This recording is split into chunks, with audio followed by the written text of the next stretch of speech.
తాకట్టులో ఉన్న బంగారాన్ని విడిపించి ఆ రోజు ఆన్లైన్ రేటుకే మేము కొంటాం. Sharma gold company. నమస్కారం, నేను గీతాంజలి. అందరికీ దేవి శరన్నవరాత్రుల శుభాకాంక్షలు అండి. ప్రస్తుతం మనతో పాటు ఉన్నారు సమన్వయ సరస్వతి వాగ్దేవి పుత్రులు సామవేదం షణ్ముఖ శర్మ గురువు గారు. వారితో మాట్లాడి శరన్నవరాత్రుల సందర్భంగా అమ్మవారిని మనం ఏ విధంగా పూజించుకోవాలి, మనం ఎటువంటి నియమాలు పాటించాలి, ఎటువంటి నైవేద్యాలు అమ్మవారికి సమర్పించాలి, ఏ మంత్రాన్ని పఠించాలి, ఈ వివరాలు తెలుసుకుందాం. నమస్కారం గురువు గారు. నమస్కారం అమ్మా. చాలా సంతోషం అండి మిమ్మల్ని కలవటం. ముందుగా దేవి శరన్నవరాత్రుల శుభాకాంక్షలు. శుభాకాంక్షలు తల్లి.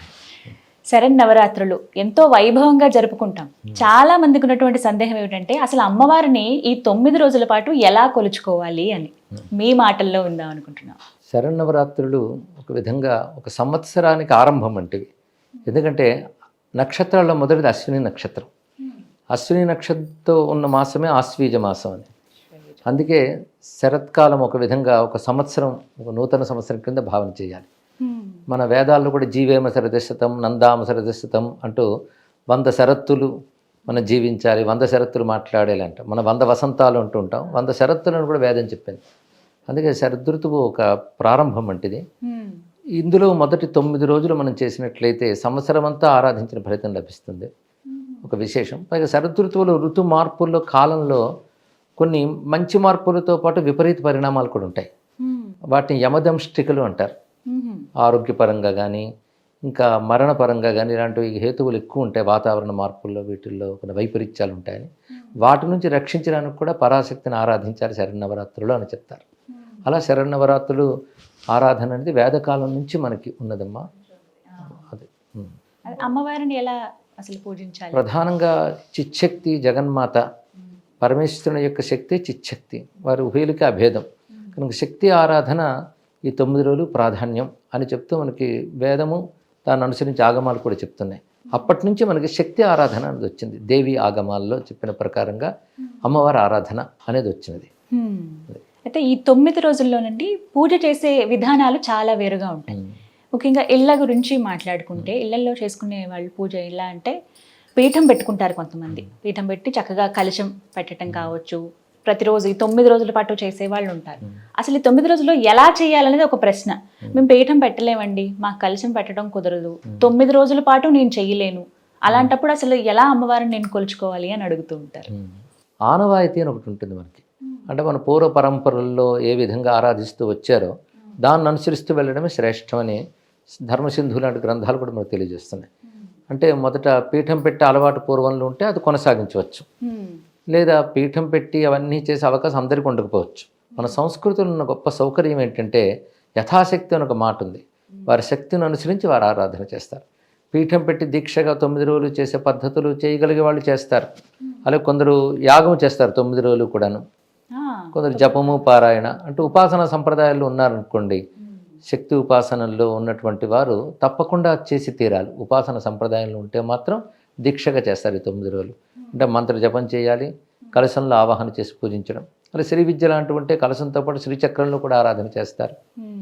ఇక సువాసిని పూజ, బాలా పూజ వీటన్నిటితో సంపూర్ణం చేస్తూ 9 రోజులు దీక్షగా చేస్తారు. అయితే అలా చేయగలిగిన వాళ్ళు, చెయ్యవలసిన వాళ్ళు అలా చేస్తే అమ్మవారి భక్తి ఉంటూ అలా చెయ్యలేము అనుకునేటువంటి వారికి సులభోపాయం ఏంటంటే ఇంట్లో ఒక ప్రతిమ కానీ పటం కానీ దేనికైనా ఉదయం కానీ సాయంత్రం కానీ వాళ్ళు ఏది వీలు కుదిరితే ఆ సమయంలో షోడశోపచార పూజ చేసుకుని అమ్మవారి నామాలు పారాయణ అవి చేసుకోవచ్చు. సావకాశంగా ఎవరి అవకాశం కొద్దీ వాళ్ళు చేసుకోవచ్చు. ఇంత చెయ్యాలి అంత చెయ్యాలని నియమం ఏమీ లేదు. వారి వారి పద్ధతులను అనుసరించి చేసుకోవచ్చు అమ్మ. అన్నిటికీ మించి స్మరణ, భక్తి ఈ 2 ప్రధానం. శరన్నవరాత్రుల్లో అమ్మవారి స్మరణ, అలాగే అమ్మవారికి సంబంధించిన శ్రవణం, పారాయణం ఏదో ఒకటి ఆ తల్లికి సంబంధించిన ఒక స్పృహతో ఈ 9 రోజులు గడిపితే అమ్మవారి కృప తప్పకుండా లభిస్తుంది. అందులోనూ శరన్నవరాత్రులు అని అంటాం కదా, రాత్రి పూటే ఎక్కువ ప్రాధాన్యత ఉంటుంది అని అంటారండి. ఎంతవరకు వాస్తవం ఇది?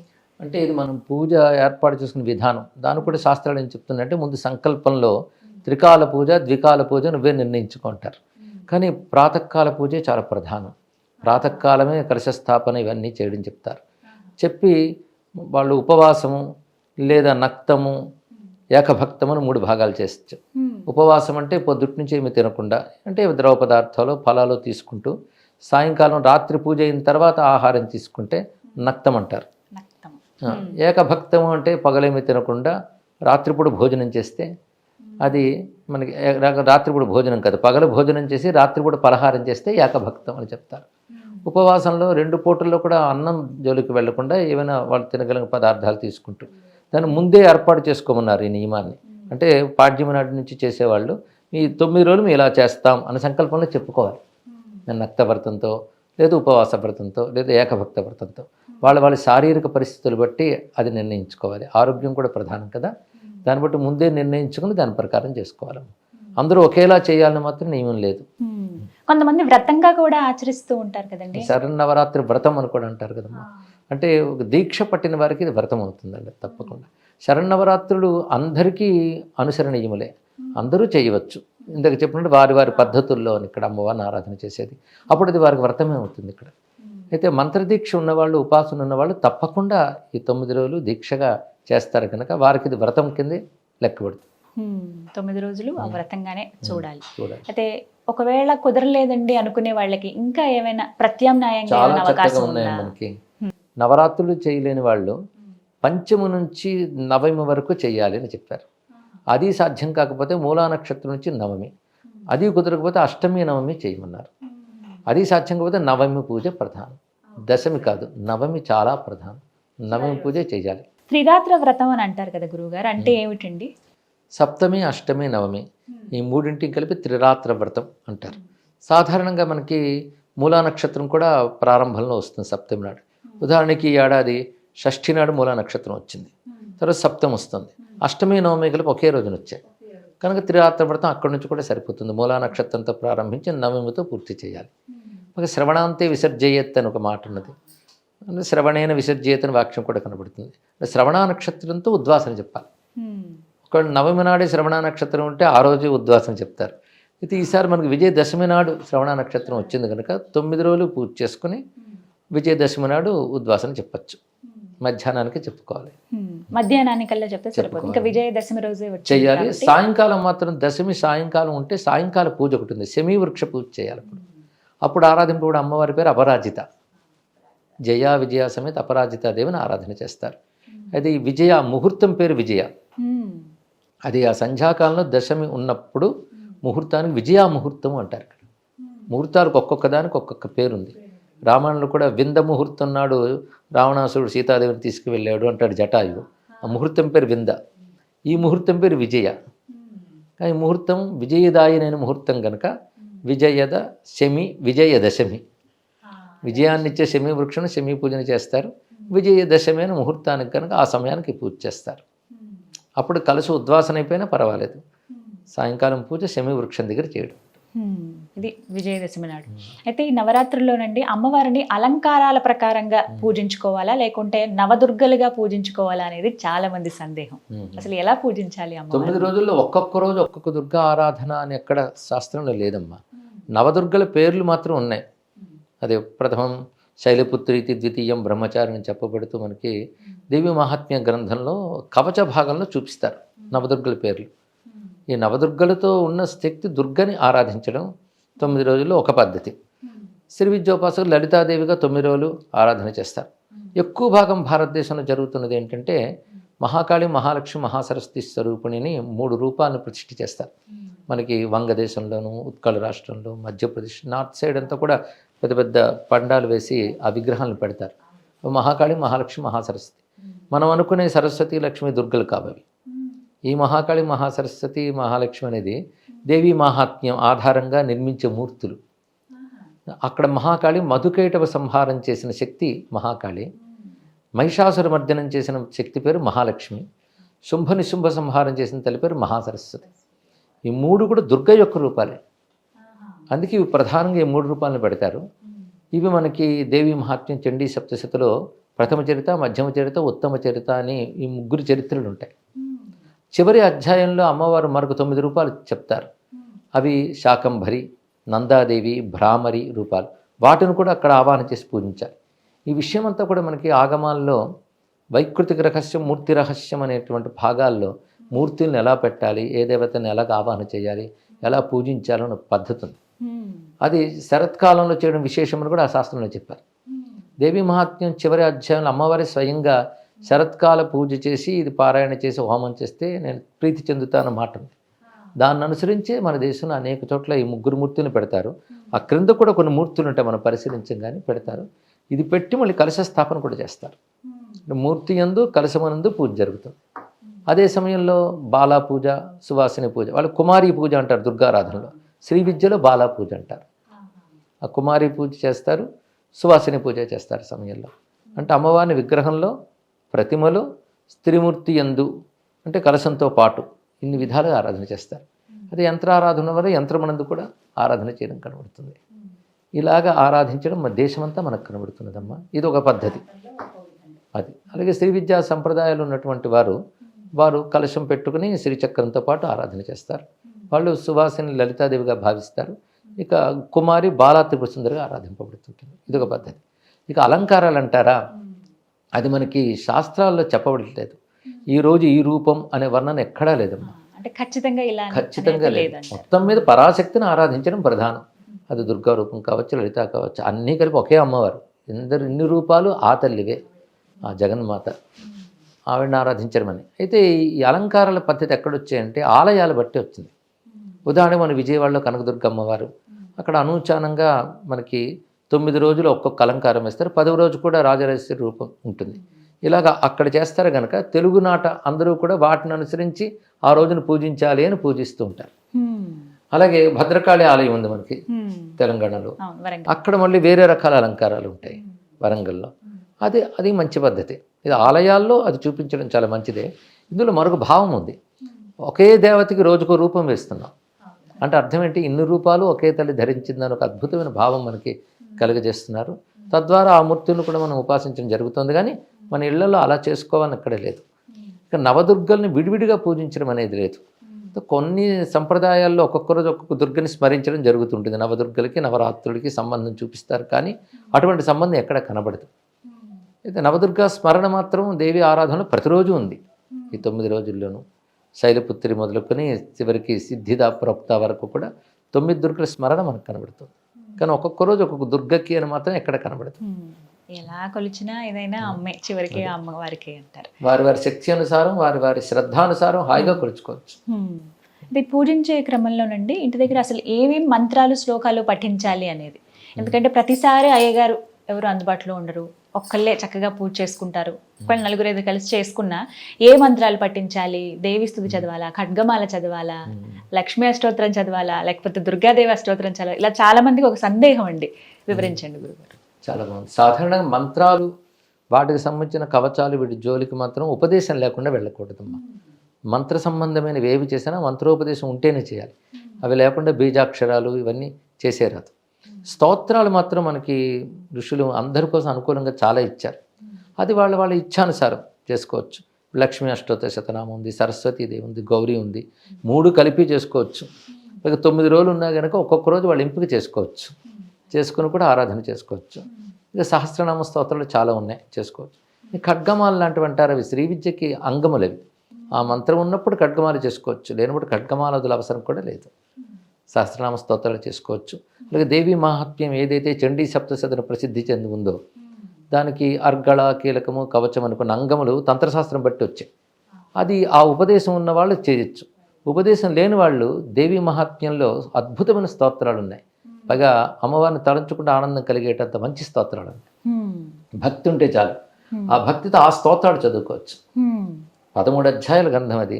అందులో 4 అధ్యాయాల్లో అమ్మవారి స్తోత్రాలు ఉంటాయి. 1వ అధ్యాయం, 4వ అధ్యాయం, 5వ అధ్యాయం, 11వ అధ్యాయం. ఈ మొత్తం ఈ 4 అధ్యాయాల్లో అద్భుతమైన స్తోత్రాలు ఉంటాయి. వీటిని అధ్యాయ చతుష్టయం అంటారు, స్తోత్ర చతుష్టయం అనుకుంటుంటారు. ఇది అందరూ చదువుకోవచ్చు చక్కగా. ప్రతివారు దీన్ని దీక్షగా చేస్తే మొత్తం సప్తశతి పారాయణ చేసినంత ఫలితం కూడా లభిస్తుంది. ఈ 4 చేసుకుంటున్నాం. దానికి పెద్ద ఉపదేశాలు, దీక్షలు ఇవేం అక్కర్లేదు. భక్తిగా మనకు తెలిసిన శుచి పాటిస్తూ అమ్మవారి నామస్మరణ చేసుకొని చక్కగా ఆరాధన చేసుకోవచ్చు. అమ్మ నామమే మహామంత్రం. శ్రీ దుర్గాయే నమః అనుకోవచ్చు, శ్రీ మహాలక్ష్మి నమః. అంటే ఇలా ఇవేవి చదవలేని వాళ్ళకి సులువుగా ఏదన్నా మంత్రం చెప్పండి గురుగారు. సులభమైతే మొత్తం మనకి దేవి భాగవతంలో ప్రథమ శ్లోకం ఉంటుంది. అది 3 పాదములు ఉంటాయి. దానికి ఒక్కొక్క పాదానికి 8 అక్షరాలు, 24 అక్షరాలు మహామంత్రం. గాయత్రి స్వరూపం. వేద గాయత్రికి అయితే కొన్ని నియమాలు, కొన్ని సంస్కారాలు అవసరం. మళ్ళీ వేదం గాయత్రులు ఏ భావం ఉందో ఆ భావాన్ని తీసుకుని వ్యాస మహర్షి మనకి దేవి భాగవతాన్ని అందించారు. అందులో అసలు అమ్మవారి యొక్క సంపూర్ణ స్వరూపం కూడా ఆవిష్కరింపబడి ఉంటుంది. అది సర్వ చైతన్య రూపాం తాం ఆద్యాం విద్యాంచ ధీమహి బుద్ధిం యా నహ ప్రచోదయాత్. ఇది మంత్రం. ఇది అందరూ హాయిగా జపించదగ్గ గాయత్రి. పైగా భావం స్పష్టంగా ఇందులో కనబడుతుంది. అమ్మవారంటే ఏమిటనేది మొదటి వాక్యంలో మంచి నిర్వచనం ఇచ్చారు. సర్వ చైతన్య రూపాం అంతే. సర్వ చైతన్యం, అన్నిటిలో చైతన్య స్వరూపముగా ఉన్నది ఎవరో అదే అమ్మవారు. ఒక్క మాటలో అద్భుతంగా చెప్పారు. అటువంటి తాం అంటే నిన్ను, సర్వ చైతన్య రూపిణైనటువంటి అమ్మవారిని తాం. ఆద్యాం విద్యాం, ఆద్యాం అంటే సృష్టికి ముందే ఉన్నటువంటి తల్లి, విద్య అంటే జ్ఞానస్వరూపిణిగా ఉన్నటువంటి తల్లిని ధీమహి అంటే ధ్యానిస్తున్నాను, ఉపాసిస్తున్నాను, ఆరాధిస్తున్నాను అర్థం. ఇందాక చెప్పినట్టు యజ్ఞం చేసినా, యాగం చేసినా, మంత్రం చేసినా, జపం చేసినా బుద్ధిని అమ్మవారితో అనుసంధానం చేయడమే ప్రధానం. బుద్ధిని అక్కడ తల్లితో అనుబంధం ఏర్పరచడమే ధీమహి అన్నమాట. అది అర్చన కావచ్చు, ధ్యానం కావచ్చు, ఉపాసన కావచ్చు. అది అక్కడ చెప్పేది ఆద్యాం విద్యాంచ ధీమహి. ఆ తల్లి బుద్ధిం యా నహ ప్రచోదయాత్, మా యొక్క బుద్ధుల్ని ప్రేరేపించుతున్న తల్లి అని అర్థం. కనుక ఎవరైతే సర్వ చైతన్య రూపంగా ఉన్నదో అందరిలో ఉంది తల్లి. ఉండి చేస్తున్న పని ఏమిటంటే బుద్ధుల్ని ప్రేరేపించే తల్లి. అదే గాయత్రి మంత్రంలో ధియో యోన ప్రచోదయాత్, అదే ఇక్కడ బుద్ధిం యానహ ప్రచోదయాత్. ఈ చెప్పడంలో విశేషం ఏంటంటే బుద్ధుల్ని ప్రేరేపించేది ఈశ్వర శక్తి. ఇది ఒక యూనివర్సల్ డెఫినిషన్. భగవంతుడు అంటే ఏమిటి, భగవతి అంటే ఏమిటి అనే మాటకు అద్భుతమైన నిర్వచనం చెప్పారు ఇక్కడ. సర్వ చైతన్య రూపిణైన తల్లి సృష్టి కంటే ముందు ఉన్నటువంటిది, జ్ఞానరూపిణైనటువంటిది. అది సర్వబుద్ధుల్ని ప్రేరేపించే తల్లి. ఎవరి బుద్ధిని నహ ప్రచోదయాత్, మా బుద్ధిని ప్రేరేపించే తల్లి అన్నారు. మా అంటే సర్వజీవుల యొక్క అని ఇక్కడ అర్థం చెప్పుకోవాలి. అయితే అందరినీ వారి కర్మలను అనుసరించి భగవంతుడు ప్రేరేపిస్తాడు, కానీ ఆశ్రయించిన వాళ్ళని తన కరుణ కొద్దీ ప్రేరేపిస్తాడు. ఇక్కడ ప్రేరేపిస్తాడు అన్న ప్రేరేపిస్తున్నది అన్న భేదం లేదు. అందుకే ఆ పరాశక్తి ఆశ్రయించిన భక్తుడికి ధర్మం వైపు, జ్ఞానం వైపు ప్రేరేపిస్తుంది. అంటే సద్బుద్ధిని ప్రదానం చేయుగాక అని దీని యొక్క భావం. ఎంత గొప్ప కోరిక! బుద్ధిని బాగు చేయమని భగవంతుని అడగడం కంటే ఇంకే కోరిక లేదు. అందుకే ఇది ఒక సమగ్రమైనటువంటి ప్రార్థన. సర్వ చైతన్య రూపాం తాం ఆద్యాం విద్యాంచ ధీమహి బుద్ధిం యా నహ ప్రచోదయాత్. ఇది మొత్తం దేవి భాగవత సారవాక్యం అని అంటాడు వ్యాసుడు. దీని యొక్క వ్యాఖ్యానమే దేవి భాగవతం అనుకోవచ్చు. అసలు ఇందులోనే భగవంతుడు అంటే ఏమిటో చెప్పారు. మన సనాతన ధర్మంలో నిజానికి అమ్మవారిని, అయ్యవారిని అంటాం, కానీ ఉన్నది ఒకటే పరాశక్తి లేదా పరమేశ్వరుడు, పరమాత్మ. పుంరూపం వా స్మరేత్ దేవీం స్త్రీ రూపం వా విచింతయేత్ అథవా నిష్కళాం ధ్యాయేత్ సచ్చిదానంద లక్షణ అని ఒక శ్లోకం ఉంది మనకి దేవీ పురాణంలోని. ఇది అంటే పురుష రూపంలో ఆరాధించిన, స్త్రీ రూపంలో ఆరాధించిన, ఏ రూపం లేకుండా ఆరాధించిన సత్, చిత్, ఆనందము, ఈ మూడే పరతత్వం. సత్ అంటే ఎప్పుడు ఉండేది, చిత్ అంటే చైతన్య స్వరూపిణి, మూడవది ఆనందం. ఈ మూడు విడివిడి లక్షణాలు కాదు, మూడు కలిసిన తత్వమే పరతత్వం. అటువంటి ఆ పరతత్వాన్ని స్త్రీ రూపంగా ఉపాసిస్తే శాక్తేయం అవుతుంది, పూర్ణ రూపంలో ఉపాసిస్తే శైవం కావచ్చు, వైష్ణవం కావచ్చు. ఏదైనా శాక్తేయ ఉపాసన చాలా విశేషం. ఎందుకంటే ఏ రూపం లేనటువంటి శక్తిని మనం అమ్మ అని పిలుస్తున్నాం. అమ్మ అనే భావం చాలా గొప్పది. అంటే పుత్రుడు అర్హుడా కాడా అని చూడదు తల్లి, పుత్రుడిని చూసి అనుగ్రహిస్తుంది. అలాగే మన అర్హతలు కూడా గణించకుండా అనుగ్రహించే శక్తి అనే ఆ మాతృభావంలో ఉన్నది. అదే భారతీయ సంస్కృతిలో గొప్పతనం ఏంటంటే పరమాత్మని మాతృ రూపంలో, జగన్మాతృ రూపంలో కొలుచుకుంటున్నాం. మాత అంటే కారణమైనది, రక్షకమైనది, పోషకమైనది. అన్కండిషన్డ్ లవ్ అంటారు ఇక్కడ. అవ్యాజ కరుణామూర్తి అని అద్భుతమైన మాట లలితా సహస్రనామాలు ఉన్నది. నెపము లేకుండా కరుణించే తల్లి, అంటే కరుణ, శక్తి, ఈ రెండిటి రూపమే అమ్మవారు. ఇంకా ఇలా చాలా చక్కగా వివరించారండి. ఎప్పుడు టీవీలో అలా చూస్తూ ఉంటాం, ఇప్పుడు డైరెక్ట్గా వింటున్నాం మీ మాటలు. అది నిజంగా అమ్మవారి కరుణే. ప్రత్యేకించి మీరు చెప్పే వాటిల్లో లలితా సహస్రనామం వింటే ఇంక జన్మధన్యం అయిపోతుంది అంతే. ఎవరైనా ఇలా మీరు నేర్చుకోవాలనుకుంటున్నారా, విందాం అనుకుంటున్నారా, ముందు సామవేదం గారిది వినండి, పూర్తిగా విని ఒక 10 సార్లు అన్న తర్వాత అప్పుడు మీ నోటి నుంచి ఉచ్చరించండి అని చెప్తారు. అయితే ఈ 9 రోజుల్లో లలితా సహస్రనామం చదువుకోవచ్చా, పఠించాలి? చదువుకోవచ్చమ్మా. సహస్రనామాలు కనుక తప్పకుండా చదువుకోవచ్చు. ఎందుకంటే సహస్రనామం సమగ్ర స్తోత్రం. అందులో అమ్మవారు అన్ని స్వరూపాలు ఉన్నాయి. ఎన్ని రూపాలు తల్లికి ఉన్నాయో అన్ని లలితా సహస్రనామాలు కనబడతాయి. సరస్వతి శాస్త్రమయి, మహాకాళి, మహాగ్రాస, మహాలక్ష్మి, మృడప్రియ, ఒకటేమిటి, పరాశక్తి సర్వరూపములు అందులో ఉంటాయి. అదేవిధంగా అమ్మవారి యొక్క తత్వం అందులో ఉంది. ఆవిడ అవ్యాజ కరుణామూర్తి, ఇందాక చెప్పుకున్నాం. అలాగే ధర్మస్వరూపిణి అని, ఇలాంటి అద్భుతమైన మాటలు. అలాగే యోగశాస్త్ర సంకేతాలు కూడా లలితా సహస్రనామాలు ఉన్నాయి. మైత్ర్యాది వాసనాలభ్య అభ్యాసాతిశయ జ్ఞాత. ఇది కొంచెం ఆలోచిస్తే మనకు బోధ కూడా అందులో కనబడుతుంది.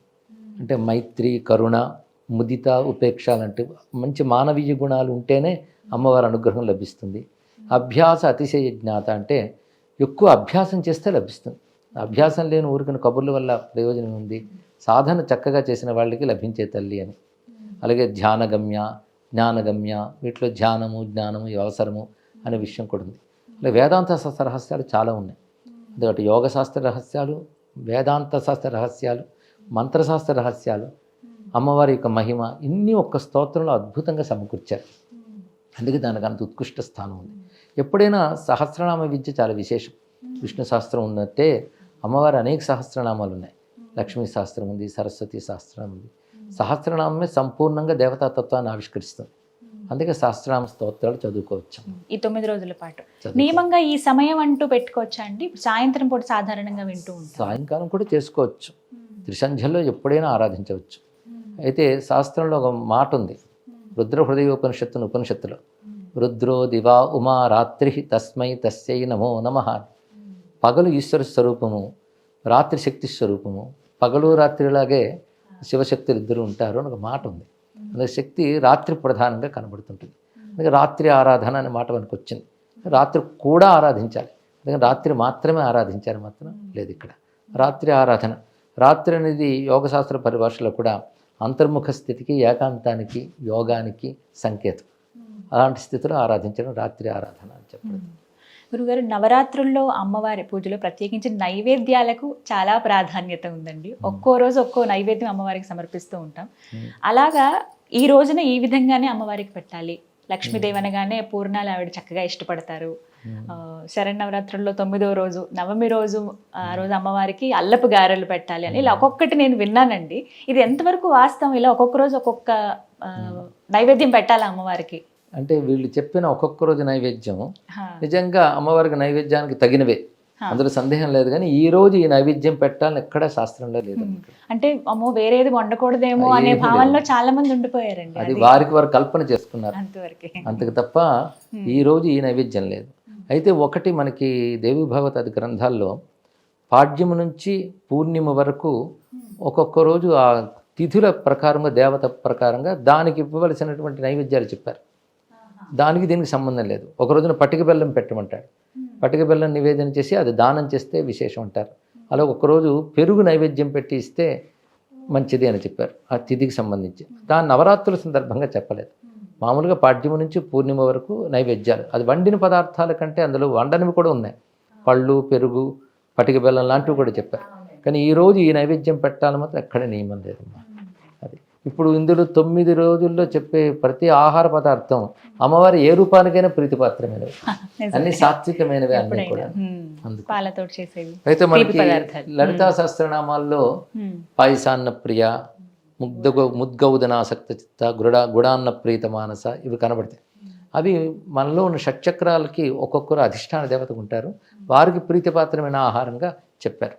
అంటే మొత్తం అన్ని అమ్మవారికి ప్రీతిపాత్రమే. సర్వోదన ప్రీత చిత్త అన్నారు కదా, అన్ని ఆహారముల పట్ల ప్రీతి కలిగిన చిత్తము కలదని అర్థం ఇక్కడ. అందుకే ఇవి నియమాలుగా చెప్పారే తప్ప అయ్యో అది చేయలేకపోయామో, చేయకపోతే ఏమవుతుందని మాత్రం అనుకోనక్కర్లేదా. ఏది సాధ్యమే తెచ్చేసి పెట్టవచ్చు. అంటే మాకు అంత శక్తి లేదు, ఏవి చేయలేము, గొప్పగా ఆర్భాటంగా చేయలేము అనుకున్న వాళ్ళు ఏ నైవేద్యం పెడితే మంచిదండి అమ్మవారికి? పరమాన్నం అన్నమాట ఉంది మనకి. పరమాన్నం అంటే గొప్ప అన్నం అని. ఆవు పాలు అమృత స్వరూపం. ఆవు పాలు అంటే ఎప్పుడు గుర్తుపెట్టుకోవాలి, దేశీ ఆవు పాలే. ఆవు పాలు బెల్లంతో కలిపి పాయసంగా చేస్తే అది అమ్మవారికి చాలు. పరమాన్న ప్రీతం, దేవతలందరికీ అది సర్వోత్కృష్టం. అది చేయవచ్చమ్మ. ఇప్పుడు సాధారణంగా హవిస్సులు వేస్తారు అగ్నిహోత్రాల్లో, అది కూడా ఈ విధంగానే చేస్తారు కనుక అది దేవతలకు ప్రీతిపాత్రం. అది చేసినా చాలు. అలాగే ఇందాక మాట్లాడుకున్నట్లుగా కుమారి పూజ కానీ, సుభాసిని పూజ కానీ ఇంటికి పిలిచి పూజ చేసినప్పుడు అంటే ఆ విధానం చాలా మందికి తెలియదు. అంటే ఏ వయసు అమ్మాయిని పిలిచి పూజ చేయాలి, ఏ వయసులో ఉంటే అమ్మవారిగా చూడాలి, అసలు 2 ఏళ్ల వయసా 9 ఏళ్ల వయసా అంటే ఈ మధ్య కాలంలో విన్నది 8-9 ఏళ్ల వయసు ఎవరైతే ఉంటారో ఆ అమ్మాయినే బాల పూజగా కుమారి పూజగా పిలవాలి, ఆ అమ్మాయిని పూజించుకోవాలి అమ్మవారిలా అని విన్నానండి. ఎంతవరకు నిజం? 2 ఏళ్ల నుంచి 9 ఏళ్ల వరకు ఏ వయసు అయినా పర్వాలేదమ్మా. ఆహా. అంతవరకు బాలా పూజకి కుమారి పూజకి తగిన వారు అవుతారు. మొదటి రోజు మాత్రమే చేయాలా అండి? ఈ 9 రోజుల్లో ఎప్పుడైనా వాళ్ళు సాధ్యం చేసుకోవచ్చమ్మా. వాళ్ళు నియమంగా చేసుకుంటే 9 రోజులు బాలా పూజ సువాసన అంటే కుమారి పూజ సువాసన పూజ చేసుకోవచ్చు వారి అవకాశం బట్టి. అంటే వారు కుదిరినప్పుడు వాళ్ళు ఈ 9 కుదిరినప్పుడు రోజుల్లో. అదే దీక్షగా పెట్టుకునే వాళ్ళు ప్రతిరోజు పెట్టుకుంటారు. ఒక బాలని ఒక సువాసిని పూజించుకుంటారు. వాళ్ళకి షోడశోపచారములు చేసి వారు భోజనం పెట్టి పంపించడం అనేది. ఈ 9 రోజుల్లో అసలు ఇంట్లో కుదరదండి మాకు అనుకున్న వాళ్ళు ఆలయానికి వెళ్ళి పూజ చేసుకోవచ్చా? చేసుకోవచ్చమ్మా. వాళ్ళకి ఇంట్లో కుదిరిన వాళ్ళు ఆలయానికి చేసుకోవచ్చు. ఇంట్లో స్తోత్రం ఏదో చదువుకుని కనీసం 2 పూట్ల దీపం పెట్టుకుని ఏదో ఒక నైవేద్యం పెట్టుకుని ఆలయానికి వెళ్ళవచ్చు. 9 రోజుల తర్వాత అసలు ఏ విధంగా ఉండాలి? ఈ 9 రోజుల పాటు ఒక పద్ధతిని ఆచరించుకుంటూ వెళ్తారండి. మొదటి రోజున ఈ 9 రోజుల్లో బాగా అలవాటు అవుతుంది, అమ్మవారిని చాలా చక్కగా పూజ చేసుకుంటారు. 10వ రోజు ఆ తర్వాత నుంచి అసలు జీవితం అనేది ఎలా ఉండాలి, ఏం నేర్చుకోవాలి శరన్నవరాత్రి నుంచి? శరన్నవరాత్రి నుంచి ప్రధానంగా శరన్నవరాత్రుల ఉద్దేశం ఏంటంటే మనలో ఉన్నటువంటి తామస రాజస ప్రవృత్తులు తగ్గి సాత్విక ప్రవృత్తి పెరగాలి. అదే అమ్మవారు అసుర సంహారం చేసిన గాథల్లో కూడా ఉన్న అంతర్యం అంతా కూడా. రాక్షసులు అంటే రాజస తామస గుణాల యొక్క స్వరూపం. ఇవి మనలో ఉన్న ప్రమాదం, సమాజంలో ఉన్న ప్రమాదం. కనుక మనలో బయట కూడా ఈ రాజస తామస ప్రవృత్తులు తగ్గి ఆ రెండు ఉంటే హింస పెరుగుతుంది. ఆ రెండు తగ్గితే హింస స్వార్థం మొదలైపోతాయి. సాత్విక గుణాలు అనేటువంటి సౌమ్యత, అహింస, శాంతము ఈ గుణాలు రావాలి. అది సమాజంలోనూ రావాలి, ప్రకృతిలో కూడా రావాలి, మనలోనూ రావాలి. ప్రకృతి కూడా ప్రకోపిస్తే ప్రమాదం కదా. అదే ప్రకృతిలోని సాత్వికత, మనలో సాత్వికత రక్షింపబడాలి. అందుకే సాత్విక గుణాలను దేవతలు అంటారు, రాజస తామస గుణాలను రాక్షసులు అంటారు. అందుకే అమ్మవారు చేసిన సంహార గాథలో ఈ రాజస తామస గుణాలు తగ్గి ఇది పెరగాలి. అందుకే 9 రోజులు పూజ తర్వాత మనలో ఆ పరిణామం రావాలి. ఆ పరిణామం కలిగించమని అమ్మను మనం ప్రార్థించాలి. దానికి మన ప్రయత్నము భగవద్ అనుగ్రహం రెండు కావాలి. అందుకే మనం చెయ్యెత్తితే భగవంతుడు చేయూతనిస్తాడు. చెయ్యెత్తనప్పుడు చేయూత లేదు కదా. అది మన ప్రయత్నం చేయెత్తడమైతే ఆ తల్లి అనుగ్రహం చేయూతనివ్వడం. అది మనం నేర్చుకుని ఆ సద్గుణాలు అలవాటు చేసుకోవాలి. ఇప్పుడు ఈ స్తోత్రాల్లోనూ ఈ పారాయణంలోనూ చెప్తున్న ఆంతర్యం అది. అందుకే ఊరికనే జడంగా చదివేయకుండా కొంచెం భావం తెలుసుకుని అవి చేసినట్లయితే తప్పకుండా అమ్మ అనుగ్రహం ఉంటుంది. మన ప్రయత్నానికి తల్లి సహకారం ఉంటుంది. మన పరివర్తన తీసుకురావాలి, గుణాల్లో మంచి మార్పులు తీసుకురావాలి. ఒక విషయం తెలుసుకోవాలనుకుంటున్నాం, మీరు అసలు ఏ విధంగా నవరాత్రులు జరుపుకుంటారండి? అంటే మాకు భగవద్ అనుగ్రహం వల్ల మా ఇంటి పరంపర ఒకటి ఉన్నది. గురువులు నాకు ఇచ్చిన దీక్షలు ఉన్నాయి. దాన్ని అనుసరించి నేను నవరాత్రులు ఆరాధన చేసుకుంటాను. 9 రోజుల పాటు చాలా నిష్ఠగా పూజా కార్యక్రమాలన్నీ ఉంటాయి. చేయగలిగినంత చేసుకుంటాను పెద్దలు చెప్పినట్టు. ఎప్పుడు మిమ్మల్ని కలిసినప్పుడు ఖచ్చితంగా ఈ ప్రశ్న నేను అడగాలనుకున్నాను. అమ్మవారి అనుగ్రహం మీ మీద కలిగినటువంటి ఆ భావనలు కానీ ఆ సంఘటనలు ఏమైనా మాతో పంచుకుంటారని? అసలు అమ్మవారి అనుగ్రహం కలిగితే ఏమనిపిస్తుందంటే ప్రపంచమంతా అమ్మవారి అనుగ్రహ స్వరూపమే అని అర్థమవుతుంది. ఇక్కడ అది మనకు కలిగితే అనుగ్రహం కలిగినట్లే. అంతకుమించి పెద్ద మిరాకిల్స్ అనేవి ఉండవు. ఎందుకంటే ప్రపంచమే పెద్ద మిరాకిల్. ఉదయం సూర్యుడు సమయానికి తూర్పును ఉదయించడమే మిరాకిల్. జగమంతా అమ్మవారి మహిమే. జగమంతా అమ్మవారి మహిమను గుర్తించే స్థితి మనకు వస్తే అదే అనుగ్రహం, అదే అనుభవం. వాటితోనే వెళుతుంది జీవితం. చాలా చక్కగా వివరించారండి. ఇంకొక ప్రశ్న గురుగారు, ఇప్పుడు కొంతమంది కొన్ని దేవతల్ని ఆరాధిస్తూ ఉన్నారు, ఇది నిషిద్ధం అని చెబుతున్నారు కొంతమంది. వారాహి అమ్మవారు కానీ ఇళ్లలో ఫోటో పెట్టుకోవడం దగ్గర నుంచి పూజ చేసే విధానం వరకు కూడా కొన్ని గుప్తంగానే ఉండాలి, ఎందుకు బయటకి చెప్తున్నారు అనేది చాలా మంది నోట్లో వింటున్నమాట. నిజంగా అసలు అలా అమ్మవారిని పూజించొచ్చా అందరూ సహజంగా, అంటే మాలాంటి వాళ్ళం? అమ్మవారిగా వారాహిదేవిని శ్యామలాదేవిని ఆరాధించడం తప్పేమీ కాదమ్మా. అయితే ఉపదేశము పద్ధతి లేకుండా మాత్రం మహామంత్రాలు జోలికి వెళ్ళరాదు. అలా మహామంత్రాలతో పూజించవలసినవి ఏవైతే ఉన్నాయో వాటిని సామాన్యంగా తీసేసుకోకూడదు. అంత గురువుపదిష్ట మార్గంలో వెళ్ళాలి. ఎప్పుడు సాధనకి గురువు ఉపదేశం ఉండాలి. ఎలాంటిదంటే ఔషధానికి వైద్యుడు ఎంత అవసరమో మంత్రానికి గురువు అంత అవసరం. ఇప్పుడు ఔషధాలు మంచివే, కానీ వైద్యుడు అవసరం ఉంది కదా, ఎలా వేసుకోవాలో తెలియాలి. అలాగే వారాహి అనేటటువంటిది నిజానికి ఉగ్రదేవత, భయపడే దేవత ఏం కాదు. వారాహి అంటే వరాహస్వామి అవతారం ఏమిటో పుంగు రూపంలో, అదే శక్తి రూపంలో వారాహి అయింది. వారాహి అంటే క్రియాశక్తి. ఆ తల్లి చేతిలో నాగలి రోకలి ఉంటాయి, హలముసలం. అంటే నాగలి పంటని పండిస్తుంది, రోకలి మనకి తినడానికి అనువుగా మార్చుతుంది. అంటే అన్నప్రదాయని వారాహి అని. మనకి సప్తమాతృకుల్లో 5వ శక్తి వారాహి. అందుకే పంచమీదేవి అంటారు తల్లి, ఆ తల్లిని పంచమి అంటారు. ఇది క్రియాశక్తి. శ్యామల జ్ఞానప్రధాన దేవత. సరస్వతీదేవి యొక్క ఒక రూపమే శ్యామల. అక్కడ సరస్వతి అంటాం, ఇక్కడ శ్రీ విద్యలో శ్యామల వారాహి అంటారు. శ్యామల జ్ఞానశక్తి, వారాహి క్రియాశక్తి, లలిత ఇచ్ఛాశక్తి. ఈ ఇచ్ఛాజ్ఞాన క్రియాశక్తులే లలిత, శ్యామల, వారాహి అని చెప్పబడుతుంటాయి. ఈ సద్భావం కలిగి మనం ఆరాధన చేసినప్పుడు భయపడాల్సినది భయపెట్టాల్సింది ఏమీ లేదు. భక్తిగా ఆరాధించుకోవచ్చు. అంటే పగటిపూట వారాహి అమ్మవారిని పూజ చేయకండి, అమ్మవారి అంటే అది ఉపాసనా సంప్రదాయ ప్రకారంగా అది వాస్తవమేనమ్మా. దానికి సంబంధించిన మంత్రం, యంత్రం, ఆవరణలు అవి చేసేటప్పుడు మాత్రం అలాగే చేయాలి. ఎందుకంటే మంత్ర నియమం ఉంటుంది కనుక వాటికి ఆ ప్రకారంగా చేసుకోవాలి. కానీ దేవిగా, తల్లిగా ఒక నమస్కారం చేసుకోవడానికి మాత్రం ఏ సమయమైనా పర్వాలేదు, ఎప్పుడైనా పర్వాలేదు అంట. ఇళ్ళల్లో ఫోటో పెట్టుకోవచ్చా అండి? అయ్యో తప్పకుండా పెట్టుకోవచ్చు. శ్వేతవర్ణంలో ఉన్నటువంటి వారాహి అమ్మవారినే పూజించాలి అంటే అలాగే ఫోటో పెట్టుకోవాలని విన్నామండి, నిజమేనా? అలాంటివి ఏమీ లేవు. అలా ఉండదు. ఎన్ని అపోహలో గురువుగారు, అంటే అన్ని విని ఏది నిజమో ఏది అబద్ధమో ఏది కల్పితమో అర్థం కాదు. అంటే కొన్ని శాస్త్ర నియమాలు ఉండడం మాట వాస్తవమే, కానీ కొన్ని జాగ్రత్తలు అవసరమే. కానీ మరి అంత భయపడిపోవాల్సినంత ఏమీ లేవమ్మా. అదే ఎప్పుడైనా మంత్రం, ఉపదేశం, పద్ధతి లేకుండా మాత్రం వాటి జోలికి వెళ్ళకూడదు. మామూలుగా దేవతగా ఆరాధన చేసుకోవడానికి తప్పులేదు. అది శాక్తేయంలోనూ కదా, ఎక్కడైనా అంతే. నరసింహస్వామి ఉన్నది, ఆయనకు కొన్ని నియమాలు ఉన్నాయి కదా, అది తీవ్రశక్తే. దానికి మంత్రం అంటూ నియమం ఉంటే మాత్రం జాగ్రత్తలు పాటించాలి. మంత్ర నియమం లేకుండా నరసింహ అని కొలుచుకోవడానికి తప్పేమీ లేదు కదా. వరాహ, నరసింహ ఇవన్నీ అక్కడ పురుష రూపంలో కూడా శక్తి రూపంలో ఉన్నాయి అంతే. ఇక్కడ కానీ భక్తిగా ఒక పటం పెట్టుకుని నామాలు చదువుకోవడం వరకు పర్వాలేదమ్మా. మంత్రము, యంత్రము వచ్చేటప్పటికల్లా ఈ నియమాలన్నీ వర్తిస్తాయి. ఇది ఒకటి అందరూ గుర్తుపెట్టుకోవాలి. చాలా చక్కగా వివరించారు గురుగారు. మీది చాలా విలువైన సమయం మా కోసం ఈ శరన్నవరాత్రులు కేటాయించి ప్రతి ఒక్కటి కూడా చాలా వివరంగా తెలియజేశారు. ధన్యవాదాలు. ధన్యవాదాలమ్మా. ఆదిశక్తి భారతదేశాన్ని, సనాతన ధర్మాన్ని రక్షించాలని ప్రార్థిద్దాం. ధన్యవాదాలు.